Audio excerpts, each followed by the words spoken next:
এজন makeup artist হিচাপে বা এজন বিউটিচিয়ান হিচাপে আপুনিও যদি ভাবি আছে যে সোশ্যাল মিডিয়াত মই কেনে ধৰণৰ কন্টেন্ট বনাম বা কেনে ধৰণৰ ভিডিও পাবলিশ কৰিম তো তেনেহলে এই ভিডিওটো আপোনাৰ কাৰণে ভিডিওটো সম্পূৰ্ণকৈ চাব ইয়াত মই ডিসকাশন কৰিছো যে কি কন্টেন্ট আমি শেয়াৰ কৰিব প্ৰথম কন্টেন্টটো হৈছে এৱাৰনেস আপুনি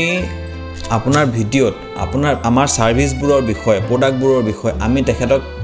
এৱাৰনেস কৰিব লাগিব আমাৰ ক্লায়েন্টক এৱাৰনেস কৰিব লাগিব জনাজাত কৰিব লাগিব যে এই সাৰ্ভিসটো কিয় এই সাৰ্ভিসটো ললে কি হয় এনে ধৰণৰ এৱাৰনেস মূলক আমি ভিডিও শেয়াৰ কৰিব পাৰো ভিডিওতে আমি শেয়াৰ কৰিব পাৰো প্ৰবলেম সলভিং আমাৰ বিভিন্ন ক্লায়েন্টবোৰে বিভিন্ন সমস্যাত ভুক্তভোগী হৈ থাকে তো তেওঁলোকৰ সমস্যাবোৰ কেনেকৈ সমাধান কৰিব পৰা যায় বা আপোনাৰ তাত কেনে ধৰণৰ ট্ৰিটমেন্ট আছে তেওঁলোকৰ সমস্যাৰ কাৰণে তো সেইটোৰ ওপৰত আপুনি ভিডিও ক্ৰিয়েট কৰিব পাৰে ইয়াৰ লগতে আপুনি